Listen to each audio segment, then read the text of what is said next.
तुम्ही मला निमंत्रित केलं, आतापर्यंत स्वयं पुनर्विकासाच्या इमारती फोटोमध्येच पाहत होतो, आज प्रत्यक्ष पाहून सीइंग इज बिलिव्हिंग, पाहिल्याने तुमचा विश्वास बसतो, तसा माझा विश्वास आज पूर्णपणे बसलेला आहे. म्हणजे आधी होताच पण आज पूर्णपणे बसलेला आहे की मुंबईचं चित्र स्वयं पुनर्विकासच बदलवू शकतो. आणि म्हणून त्याकरता माझी कटिबद्धता आणि प्रतिबद्धता या ठिकाणी जाहीर करतो आणि माझं बोलणं संपवतो.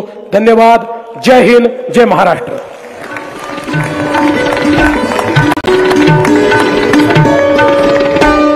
देवाभाऊ, आपल्या मार्गदर्शनाखाली आणि आशीर्वादाखाली मुंबई नव्हे तर संपूर्ण महाराष्ट्रामध्ये गृहनिर्माण सहकार चळवळ अशीच वाढेल, अशा प्रकारचा या सर्व गृहनिर्माण सहकारी संस्थेच्या पदाधिकाऱ्यांच्या वतीनं आपला आभार मानतो. आणि राष्ट्रगीतानं कार्यक्रमाची सांगता होणार आहे.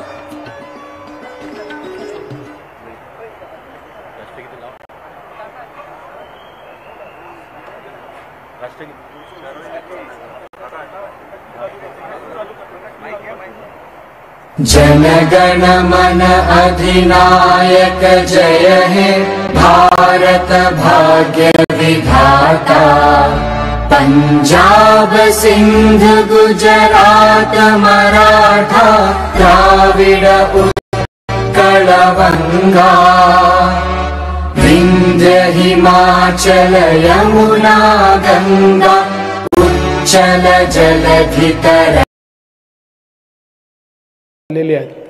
मला याचा आनंद काय आहे, कारण गेल्या 25-30 वर्षात मुंबईतला मराठी माणूस आणि मुंबईतला मध्यमवर्गीय याला त्याच्या जीवनामध्ये ईज ऑफ लिव्हिंग हे येणं तर सोडाच, पण त्याला सातत्याने मुंबईच्या बाहेर जाण्याची वेळ आली. आणि आपण जर मुंबई शहराचा इलाका बघितला तर हा शहरातला माणूस मोठ्या प्रमाणात कुठेतरी बाहेर गेलेला आपल्याला पाहायला मिळतो. पण आज स्वयं पुनर्विकासामुळे या मुंबईतल्या मराठी माणसाला आणि मध्यमवर्गीयांना एक आशेचा किरण तयार झाला की त्यांच्याही जीवनामध्ये परिवर्तन होऊ शकतं. आणि सगळ्यात महत्त्वाचं जर काही असेल तर आत्मनिर्भरता. या ठिकाणी जो कॉन्फिडन्स आहे आमच्याकरता आम्ही करतोय, बिल्डरचे पायऱ्या झिजवणार नाही. आम्ही स्वतः आमचं प्लॅनिंग करू, आम्ही स्वतः त्याचं बांधकाम करू आणि आमच्या स्वतःच्या भरोशावर आम्ही आमच्या जीवनाची उन्नती करू. हे जे काही आज आपल्याला पाहायला मिळत आहे, एक प्रकारे स्वयं पुनर्विकासाला आत्मनिर्भर हाऊसिंग जर आपण म्हटलं तर ते खोटं होणार नाही. मला हे सांगितलं पाहिजे की हा प्रवास 2018 साली सुरू झाला. पहिल्यांदा प्रवीण भाऊ माझ्याकडे आले आणि प्रवीण भाऊंनी सांगितलं की साहेब, आपण जर मुंबईत बघितलं तर बिल्डर लोक या सहकारी हाऊसिंग सोसायट्यांना फार त्रास देतात. वर्षानुवर्ष कामं घेतात, कामं पूर्ण करत नाहीत, लोकांना त्रास होतो. आणि सगळ्यात महत्त्वाचं की त्यांना विधभर देतात, अगदी छोटंसं काहीतरी देतात, 50 स्क्वेअर फूट 100 स्क्वेअर फूट जास्तीचं देतात आणि मोठ्या प्रमाणात त्याच्यामध्ये पैसा कमवतात. आपण जर स्वयं पुनर्विकास सुरू केला तर त्या लोकांना आहे त्यापेक्षा दुप्पट मिळेल किंवा त्याहीपेक्षा जास्त मिळू शकेल, अशा प्रकारची क्षमता या स्वयं पुनर्विकासामध्ये आहे.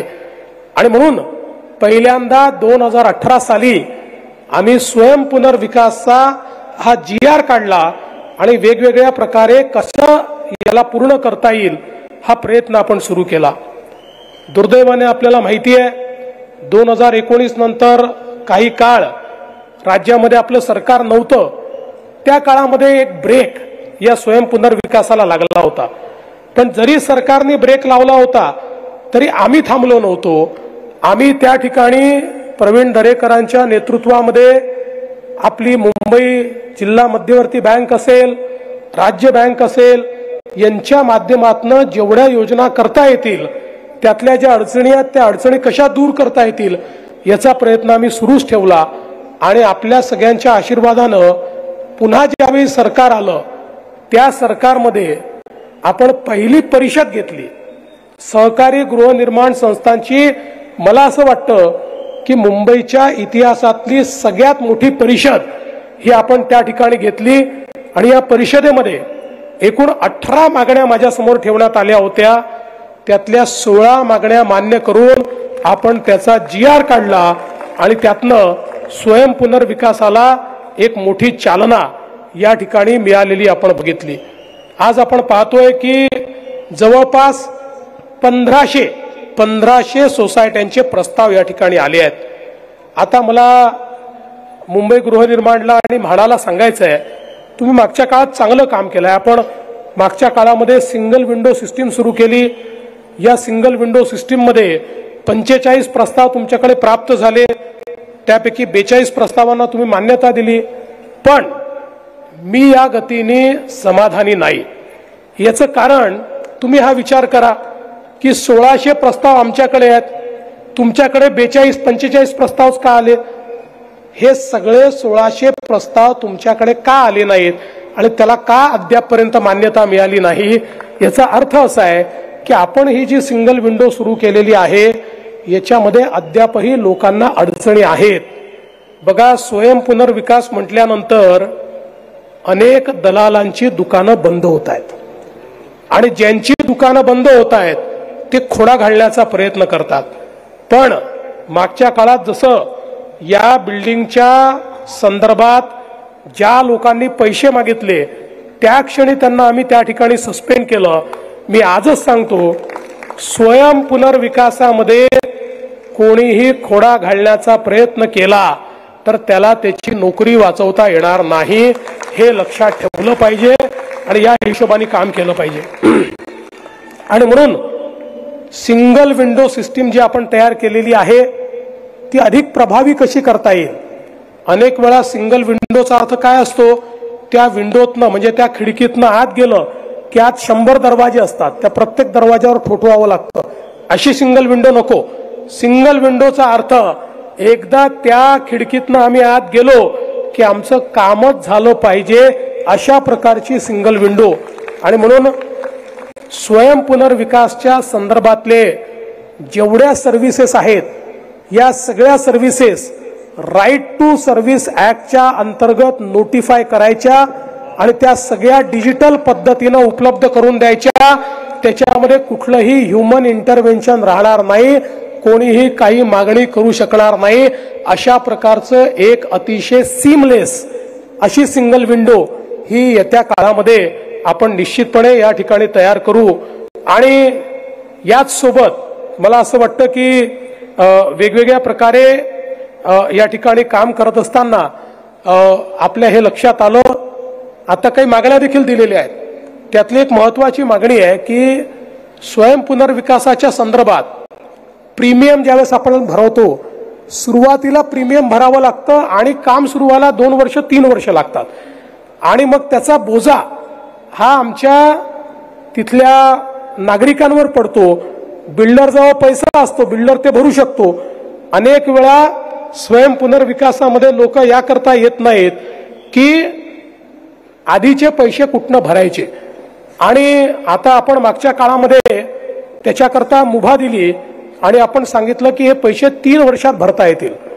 पण आपण त्याच्यामध्ये एक रायडर टाकला, 3 वर्षात भरा, पण त्याच्यावर 8.5% व्याज आपण घेतो.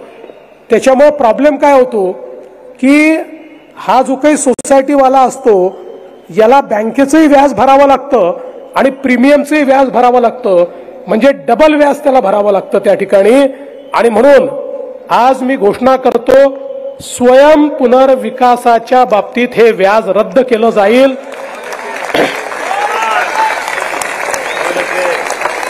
त्याला व्याज लागणार नाही. 3 वर्ष, 3 वर्षाच्या पुढे व्याज लागेल 3 वर्षापर्यंत. आणि तसं जर आपण ठेवलं नाही तर तुम्ही बिल्डर सारखं वर्षानुवर्ष चाललंय असं नाही. स्वयंपुनर्विकासाची इमारत आपण ठरवल्यानंतर 5 वर्षात उभी राहिली पाहिजे, लोकांना तिथे जाता आलं पाहिजे. या दृष्टीनं 3 वर्षाकरता या संदर्भात जी काही व्याज माफी आहे ती व्याज माफी आपण देऊ. आणि मी तर असं म्हणेन की पहिल्या टप्प्यामध्ये पुढच्या 1 वर्षामध्ये म्हणजे मार्च 2026 पर्यंत स्वयं पुनर्विकासाचे जेवढे प्रपोजल येतील त्या सगळ्या प्रपोजल करता ही व्याज माफी लागू असेल. त्याच्यानंतर तुमच्या रिस्पॉन्सवर पुढचं आम्ही ठरवू की पुढे काय करायचं आहे. आज मला अतिशय आनंद आहे की मुंबई बँकेने खूप मोठ्या प्रमाणात याच्यामध्ये पुढाकार घेतलाय. खरं म्हणजे मुंबई बँकेच्या पुढाकारामुळेच आपण हे काम जे आहे या ठिकाणी करू शकलो आणि म्हणून मी मुंबई बँकेचं विशेष अभिनंदन या निमित्ताने करतो. आणि माननीय पियुषजी आणि मी आम्ही दोघेही माननीय केंद्रीय सहकारिता मंत्री आदरणीय अमितभाई शहा साहेबांना भेटू. खरं म्हणजे प्रवीण दरेकरजी अमितभाईंना भेटल्याबरोबर अमितभाईंनी 5व्या मिनिटाला त्या ठिकाणी 1000 कोटी रुपये हे स्वयं पुनर्विकासाकरता मंजूर केले. फक्त त्याच्यामध्ये नंतर असं लक्षात आलं की एनसीडीसीला पैसे देताना त्यातली अट आहे की त्यांना ग्रामीण भागात द्यावे लागतात सहकारामध्ये. आता या सगळ्या सोसायट्या शहरात आहे, MMR रिजन मध्ये आहेत, पुण्यात आहेत, नागपुरात आहेत, नाशिकमध्ये आहे. हा कुठलाच ग्रामीण भाग नाही आहे. त्यामुळे ही जी अडचण आहे ती माननीय पियुषभाईंच्या नेतृत्वात आम्ही जाऊ, माननीय अमितभाईंच्या लक्षात आणून देऊ आणि मला विश्वास आहे की ते तात्काळ त्यातनं मार्ग काढतील. एकदा तो मार्ग निघाला तर स्वयं पुनर्विकासाच्या फंडिंगमध्ये कुठलीच कमतरता उरणार नाही. सगळ्या सोसायट्यांना त्या ठिकाणी लवकरात लवकर कर्ज मिळेल आणि हे काम आपल्याला निश्चितपणे करता येईल. या निमित्ताने मी या ठिकाणी खरं तर योगेश भाईंना देखील एक विनंती करणार आहे की आम्ही ज्यावेळेस आलो त्यावेळेस इथे बैठ्या चाळी मोठ्या प्रमाणात आपल्याला पाहायला मिळाल्या. तर योगेश भाईची माझी चर्चा चालली होती की हळूहळू या चाळी पण पुनर्विकासात गेल्या पाहिजेत. पण या पुनर्विकासात जात असताना नुसतं जर त्या ठिकाणी उंच उंच इमारती आपण योगेशभाई तयार केल्या तर हळूहळू व्हर्टिकल झोपडपट्टी तयार होईल.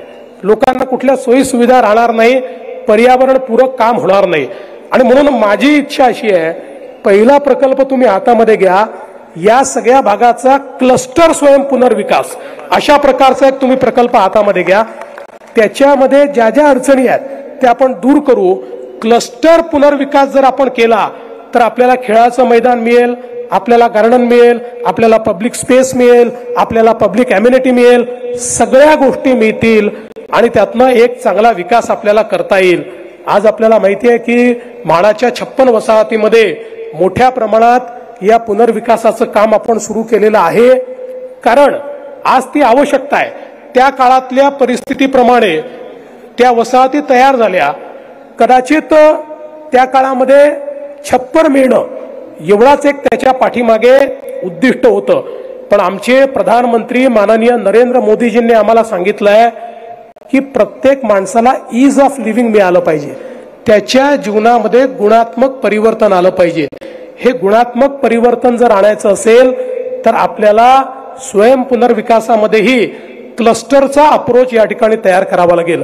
आणि म्हणूनच या सगळ्या जे काही वेगवेगळ्या प्रकारच्या गोष्टी आपल्याला करायच्या आहेत, याच्यामधल्या काय समस्या आहेत, त्याच्यावर सरकारचे काय निर्णय हवे आहेत, याचा विचार करण्याकरता मी प्रवीण दरेकरांची एक समिती नेमतो आहे की ज्या समितीने या ठिकाणी याचा अभ्यास करून स्वयं पुनर्विकास आणि क्लस्टर स्वयं पुनर्विकास याच्यामध्ये काय काय अडचणी आहेत त्या अडचणींचा आढावा घ्यावा. सगळे मंचावरचे आपले जे आमदार आहेत त्या आमदारांना विश्वासात घेऊन त्यांच्या भागामध्ये काय अडचणी आहेत त्या त्यांच्याकडनं समजून घ्याव्यात आणि एक समग्र रिपोर्ट हा जर सरकारला सादर केला तर मला विश्वास आहे येत्या काळामध्ये पुढच्याच महिन्यात आपण आपली नवीन हाऊसिंग पॉलिसी आणतोय. त्या नवीन हाऊसिंग पॉलिसीच्या निमित्ताने त्या हाऊसिंग पॉलिसीचा भाग म्हणून आपण स्वयं पुनर्विकास त्याच्यामध्ये इन्क्लूड करतोय. तर मला असं वाटतं की या ज्या काही शिफारसी आपल्याकडे येतील त्या शिफारसी योग्य प्रकारे आपल्याला त्याच्यामध्ये अंतर्भूत करता येतील आणि त्यातनं स्वयं पुनर्विकासाला एक गती मिळेल. आणि मी ज्याचा उल्लेख केला हा स्वयं पुनर्विकास नाही, हा आत्मनिर्भर विकास आहे.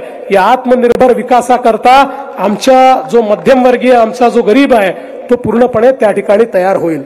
आज या निमित्ताने मला हे देखील सांगायचं आहे की निश्चितपणे आज इन्फ्रास्ट्रक्चरमध्ये खूप मोठ्या प्रमाणात आपलं काम चाललेलं आहे।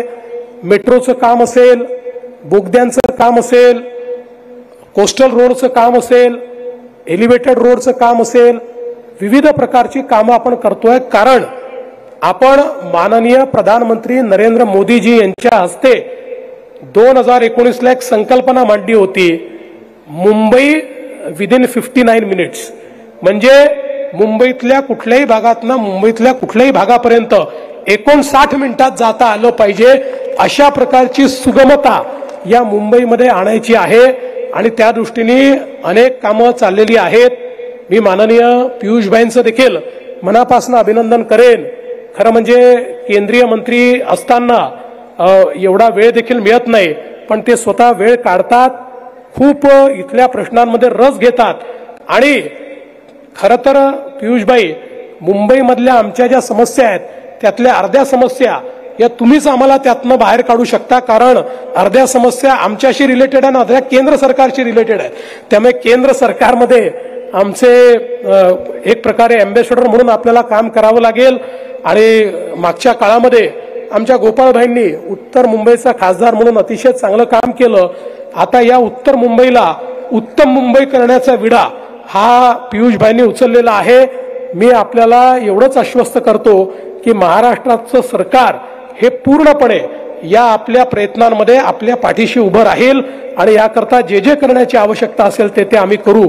मी पुन्हा एकदा या गोष्टीचा आनंद व्यक्त करतो की काही लोक हे केवळ मराठी माणसाबद्दल बोलत राहिले पण त्यांनी काहीच केलं नाही, पण आज मला या गोष्टीचं समाधान आहे की आम्ही त्या मराठी माणसाला त्याचं हक्काचं घर हे या ठिकाणी देऊ शकलेलो आहे आणि भविष्यातही हा माझा संकल्प आहे की जोपर्यंत स्वयं पुनर्विकास ऑटो पायलट मोडवर जात नाही तोपर्यंत जेवढे बदल करावे लागले तेवढे बदल करण्याची माझी तयारी आहे।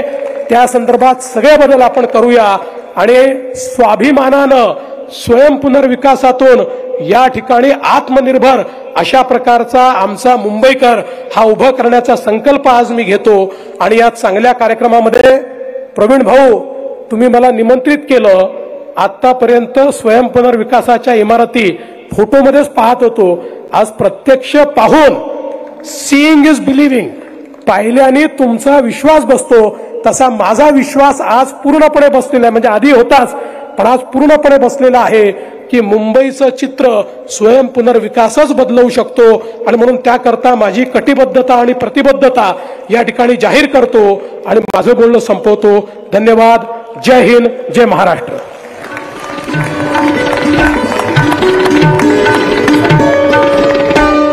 देवाभाऊ, आपल्या मार्गदर्शनाखाली आणि आशीर्वादाखाली मुंबई नव्हे तर संपूर्ण महाराष्ट्रामध्ये गृहनिर्माण सहकार चळवळ अशीच वाढेल, अशा प्रकारचा या सर्व गृहनिर्माण सहकारी संस्थेच्या पदाधिकाऱ्यांच्या वतीनं आपला आभार मानतो आणि राष्ट्रगीतानं कार्यक्रमाची सांगता होणार आहे।